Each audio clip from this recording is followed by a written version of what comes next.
Hello students, chapter number 7 start कर रहे हैं, ज्योग्राफी का लाइफलाइन ऑफ नेशनल इकोनॉमी।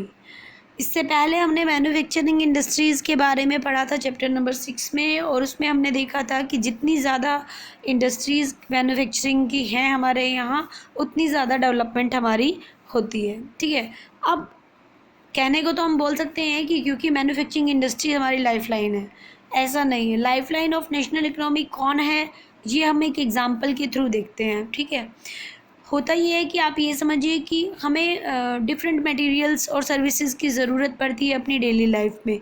कई ऐसी चीज़ें होती हैं जो हमें इमीडिएट अपने सराउंडिंग मिल जाती हैं, और कई ऐसी चीज़ें होती हैं जिनको हम लोग बहुत इजीली अपने पास नहीं ले पाते। हमें उनको लाने के लिए ट्रांसपोर्ट वगैरह की ज़रूरत होती है, बीच में कोई ट्रेडर्स भी होना चाहिए।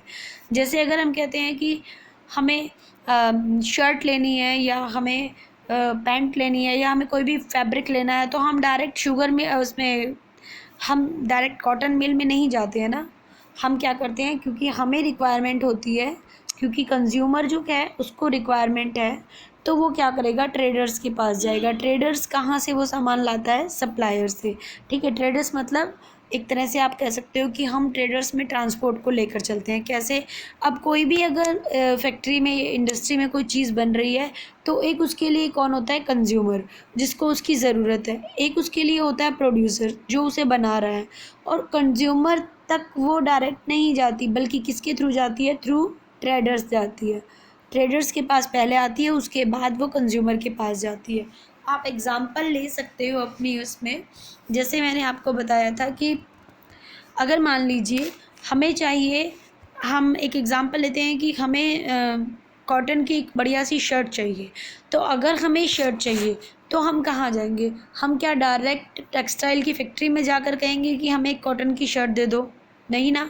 कॉटन की शर्ट का पूरा पैकेज मशीन्स ने बना के पैक करके कहाँ भेजा होगा, ट्रेडर्स के पास। ट्रेडर्स के पास आने के बाद आप कह सकते हो, ट्रेडर्स के पास भी कैसे आया, अपने आप उछल कूद करके तो आया नहीं, किसके थ्रू आया, थ्रू ट्रांसपोर्ट।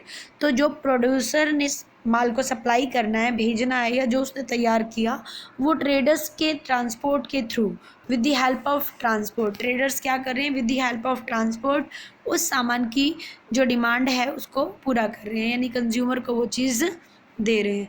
तो हम इसमें ये कह सकते हैं कि हमारी लाइफलाइन, यानी इंडिया एक अपनी नेशनल इकोनॉमी की लाइफलाइन कौन हुई, ट्रांसपोर्ट। ठीक है, इसलिए क्योंकि अकेला प्रोड्यूसर अगर किसी चीज़ को प्रोड्यूस कर रहा है तो प्रोड्यूस करके बैठा रहेगा, कंज्यूमर तो बहुत लेट उसके पास जाएगा देने के लिए। अब प्रोड्यूसर ने क्या किया, चीज़ को प्रोड्यूस किया, किसी भी चीज़ को, ठीक है, और ट्रांसपोर्ट के थ्रू उस ट्रेड्स को, उस सामान को जो है वो कंज्यूमर के पास भेज दिया, वो भी टाइम रहते। अगर टाइम कम है और कंज्यूमर ने पहले वो सामान कहीं और से परचेज़ कर लिया, तो वो तुमसे नहीं लेगा ना। तो टाइम है, उस ड्यूरेशन ही प्रोड्यूसर का सामान ट्रांसपोर्ट के थ्रू ट्रेडर्स के पास आता है, और ट्रेडर्स से ट्रांसपोर्ट के थ्रू कंज्यूमर के पास चला जाता है। तो हमारी इन सब प्रोसेस में सबसे मेन लाइफलाइन क्या है, ट्रांसपोर्ट। क्यों है ट्रांसपोर्ट मेन लाइफलाइन, क्योंकि प्रोड्यूसर ने अपना सामान बना लिया, और बिना लाइफलाइन के प्रोड्यूसर अपने सामान को ट्रेडर्स तक नहीं पहुंचा सकता, और क्योंकि ट्रेडर्स तक माल नहीं गया तो प्रोड्यूसर डायरेक्ट उसे कंज्यूमर को भी सेल नहीं कर सकता। इसीलिए हम कह सकते हैं कि हमारी लाइफलाइन क्या है, एक ट्रांसपोर्ट। ट्रांसपोर्ट है तो हमारी लाइफलाइन है। ठीक है, अब ट्रांसपोर्ट में आप लोग क्या पढ़ते हो, ट्रांसपोर्ट में हम normally land transport, water transport और एयर ट्रांसपोर्ट पढ़ते हैं। ठीक है, वो कहाँ है हमारे, ये हम ट्रांसपोर्ट में, मीन्स ऑफ ट्रांसपोर्ट में हम इस चैप्टर में जो जो पढ़ेंगे वो लैंड ट्रांसपोर्ट, वाटर ट्रांसपोर्ट और एयर ट्रांसपोर्ट। लैंड ट्रांसपोर्ट में क्या आएगा, रोडवेज, रेलवेज और पाइपलाइंस। ओके, पाइपलाइंस के थ्रू भी सीएनजी वगैरह, पेट्रोलियम वगैरह एक जगह से दूसरी जगह जाता है। ओके, उसके बाद आएगा मीन्स ऑफ ट्रांसपोर्ट में, वाटर बॉडीज़ में कौन कौन सी हैं, एक होता है इनलैंड और दूसरा होता है ओवरसी। इनलैंड मतलब अपनी ही नदियों में, स्ट्रीमों में एक सामान को दूसरे सामान मतलब ले जाना, और ओवरसी को हम कह सकते हैं यहाँ पे कि जो समुद्र के अंदर चलता रहता है ना, शिप्स वगैरह, अदर कंट्रीज़ के भी, वो होते हैं ओवरसी। ठीक है, अब उसके बाद वाटर ट्रांसपोर्ट होने के बाद हम कर रहे हैं एयर ट्रांसपोर्ट। एयर ट्रांसपोर्ट में क्या है, एक होती है डोमेस्टिक एयरवेज, एक होती है इंटरनेशनल। डोमेस्टिक है वो जो अपने स्टेट से दूसरे स्टेट में जा रही है, दिल्ली से चेन्नई जा रही है, चेन्नई से कलकत्ता जा रही है, उसे बोलेंगे डोमेस्टिक। अब डोमेस्टिक की भी 2 टाइप्स हैं। पहली है पब्लिक अंडरटेकन और दूसरी है प्राइवेट एयरलाइंस। पब्लिक अंडरटेकन में आप कह सकते हो जिस एयरलाइंस में गवर्नमेंट का हिस्सा होता है या गवर्नमेंट उसमें भागीदारी होती है उसकी, उसे बोलते हैं पब्लिक अंडरटेकिंग। और जो आप कह सकते हो कि वो मतलब वो एयरवेज जो प्राइवेट किसी इंडिविजुअल ने ले रखी हैं या उसने बुक करवा रखी हैं, उसे बोलेंगे private airlines. Okay, I think हो गया होगा आपको कि हमने इसमें से क्या करना है। Land transport, water transport, air transport को डिफाइन करना है और आगे, ठीक है। बच्चों की तरह नहीं, जो 6th में आप लोग करते थे उससे बेटर करना है, ठीक है। अच्छा, इसके बाद हम लोग आते हैं यहाँ।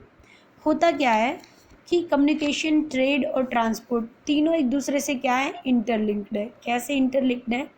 अब मान लीजिए कि हमने कोई चीज़ उगाई और हमारा ट्रेड ट्रांसपोर्ट के पास गया और ट्रांसपोर्ट से कम्युनिकेशन के पास गया।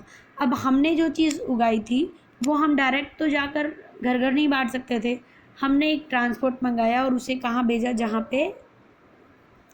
पे क्या है, कम्युनिकेशन जो है वो अच्छा हुआ और कम्युनिकेशन के अच्छे होने से उसका ट्रेड भी बढ़ा, ठीक है।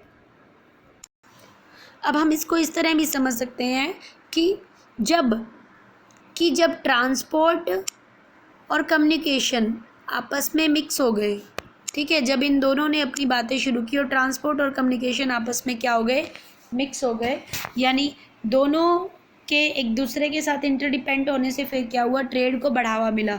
अब बहुत अच्छा ट्रांसपोर्ट था और कम्युनिकेशन की फैसिलिटी मिली, तो ट्रांसपोर्ट ने क्या किया, जल्दी जल्दी सामान को ट्रेड के पास पहुंचा दिया, ठीक है। अब ट्रेड के पास क्योंकि सामान पहुंच गया था, तो अब आप ये कह सकते हो कि उसकी भी डेवलपमेंट अच्छी होने वाली थी, और क्योंकि ट्रेड अच्छे डेवलप होंगे तो हमारा देश तरक्की करेगा।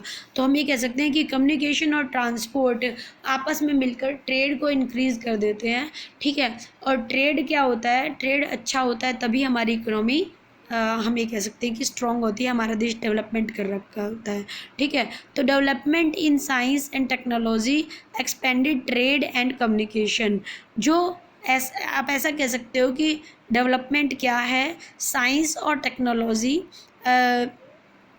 आप ये कह सकते हो कि development in science and technology expanded trade and communication. अब डेवलपमेंट जो होती है वो ट्रेड और कम्युनिकेशन को एक्सपेंड करती है, बढ़ाती है, तभी क्या होता है, हमारा ट्रेड बढ़ता है, ठीक है। मतलब किस किस को बढ़ाया उसने, कम्युनिकेशन को, ट्रांसपोर्ट